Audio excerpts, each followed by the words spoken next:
বীরভূম জেলার লাভপুরে কয়ে নদীর বাঁধ ভেঙে জলে ডুবল খাপুর সহ বেশ কয়েকটি গ্রাম। স্থানীয় বাসিন্দাদের ইরিগেশন দপ্তরের বিরুদ্ধে গাফিলতির অভিযোগ, ক্ষোভে গ্রামবাসী।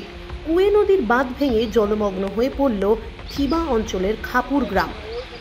মঙ্গলবার গভীর রাতে আচমকা নদীর বাঁধ ভেঙে পড়ে, ফলে গ্রামে ঢুকে পড়ে নদীর জলের স্রোত। মুহূর্তে প্লাবিত হয়ে যায় বিস্তীর্ণ চাষের জমি, বাড়িঘর। ক্ষয়ক্ষতির পরিমাণ অনেক। আতঙ্কে ঘর ছাড়া বহু পরিবার। জানা গিয়েছে, নদীর বাঁধটি স্থানীয় থিবা গ্রাম পঞ্চায়েতের উদ্যোগে তৈরি হলেও দীর্ঘদিন ধরে রক্ষণাবেক্ষণের অভাবে দুর্বল হয়ে পড়েছিল। গ্রামবাসীদের অভিযোগ, বহুবার ইরিগেশন দপ্তরে জানানো হলেও কোনো ব্যবস্থা নেওয়া হয়নি। এই পরিস্থিতিতে প্রশাসনের তরফে অস্থায়ী ত্রাণ শিবির খোলা হয়েছে এবং কিছু এলাকায় নৌকার মাধ্যমে উদ্ধার কাজ চলছে। তবে স্থানীয়দের মূল দাবি, দ্রুত নতুন ও মজবুত বাঁধ নির্মাণ হোক এবং ক্ষতিগ্রস্তদের পর্যাপ্ত পরিমাণ ক্ষতিপূরণ দেওয়া হোক। বাঁধ ভাঙনের ফলে ভয়ানক পরিস্থিতি এখন। কাজী আমিরুল ইসলামের রিপোর্ট। কখন ভেঙেছে বাঁধটা? বাঁধটা ভেঙেছে ধরুন গত পরশু দিন থেকে ভয়াবহ রূপ নিয়েছে। গত বছর থেকে সামান্য ভেঙেছিল, তা আমরা বারবার পঞ্চায়েতকে জানানোর পর ওরা তো ইরিগেশনের হাতে তুলে দিতে বলছে। দয়া করে যদি ইরিগেশনের হাতে তুলে দিয়ে আমাদের সুরাহা হয়।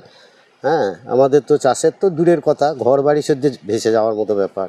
স্কুল কলেজ ছেলে বাড়ি থেকেই বেরোতে পারছে না। রুগীরা যদি কোনো অসুস্থ হয় তাকে নিয়ে যাওয়ার কোনো ব্যবস্থা নাই।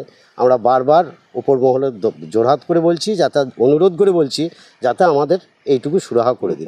গ্রাম জলমগ্ন আছে আমাদের মোটামুটি এখন 10খানা মতো গ্রাম জলমগ্ন। হরিপুর, জয়চাঁদপুর, চতুর্ভুজপুর, মামুদপুর, জাবনা, কাঁদরকুলো, বলরামপুর, মিরিটি, মামুদপুর, বিস্তীর্ণ এলাকা আমাদের জলমগ্ন। হ্যাঁ, এবার দয়া করে যদি ওপর আমাদের তো কোনো হাত নাই, যদি উপর মহল থেকে দয়া করে কিছু একটা সুরাহা করে দেয়, অন্তত বেঁচে থাকার জন্য লড়াই, আর কিছু তো না। প্রতি বছরই তো দেখা যায় কুয়ে নদীর বাঁধ ভাঙে এবং সেভাবে তো আপনারা আতঙ্কিত থাকেন। আতঙ্কিত শুধু এই না, সাপ ব্যাঙ, মানুষ তো সেই কী বলবো, সেই জীবন নিয়ে টানাটানি, হ্যাঁ, যুদ্ধ করে বেঁচে থাকা। প্রতি বছরই এই সুরাহা। কিন্তু যাই হোক, এবছর যা অবস্থা হয়েছে, এবছর তো ধরুন একদম নদীর তলা করে জল বার করে দিয়ে একদম গ্রামে জল ঢুকে গেছে। হ্যাঁ, আপনার নাম? আমার নাম বাপি মণ্ডল।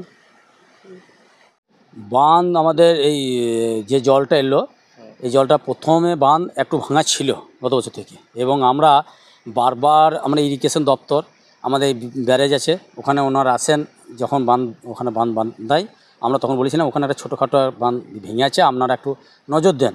তা ওদের একটাই বক্তব্য যে আমাদের অতদূর পর্যন্ত আমাদের কোনো সাংশন নেই, আমরা অতদূর পর্যন্ত বাঁধ করতে পারবো না, আপনারা পঞ্চায়েত সমিতি বা পঞ্চায়েত থেকে যোগাযোগ করুন।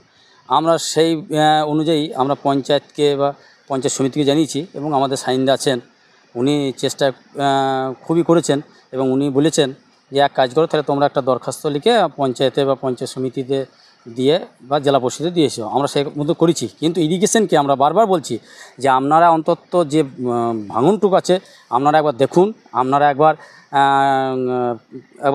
তদন্ত করে দেখুন, যদি আপনারা একটু টেনে দেন, আমাদের অন্তত 1 কিলোমিটার পর্যন্ত যদি বাঁধটা টেনে দেয়, তাহলে আমাদের এই সুরাহাটা হয়ে যায়। কিন্তু ওনারা কোনো দিন এই পর্যন্ত আসেনও না আর দেখেনও না, ওই ব্রিজ পর্যন্ত আসে বাস দেখে চলে যায়। আজকে এই বাঁধটা আজকে তার 3-4 গুণ ভেঙে গেছে, এবং এই পুরো মাঠ এবং আমাদের গ্রাম প্লাস কোনো পুকুর আজ বাদ নাই। আজকে মানুষ গ্রাম জলমগ্ন হয় এখানে ধরুন আমাদের খাঁপুর, জামনা, ধ্রুবপাটি, জয়চাঁদপুর, চতুর্ভুজপুর, কাঁদরকুলো, বলরামপুর, মিরাটি এবং কেমপুর, মামুদপুর, যতটা দেখছেন বিস্তীর্ণ এলাকা, এই ভাঙনে আজকে কোনো চাষির ফসল তো দূরের কথা, কোনো পুকুর নেই। গোল বাড়ি থেকে আরম্ভ করে অনেক ঘরবাড়িও এতে ধসে গেছে এবং ক্ষয়ক্ষতি হয়েছে।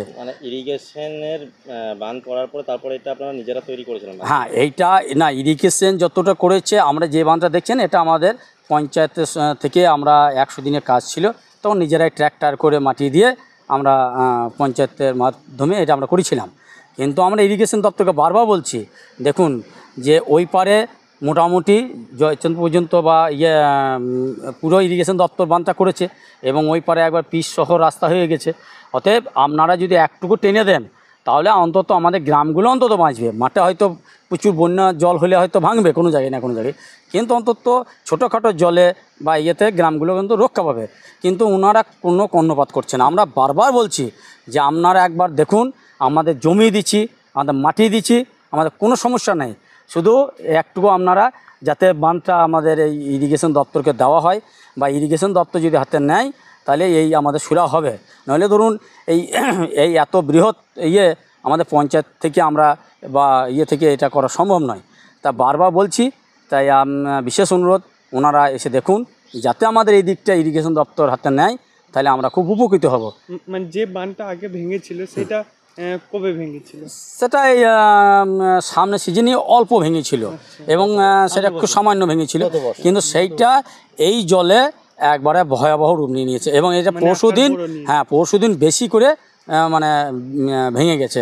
এবং আমরা সঙ্গে সঙ্গে আমরা সাইনদাকে ফোন করি যে সাইনদা এই ব্যাপার, বলছে ঠিক আছে আমি দেখছি।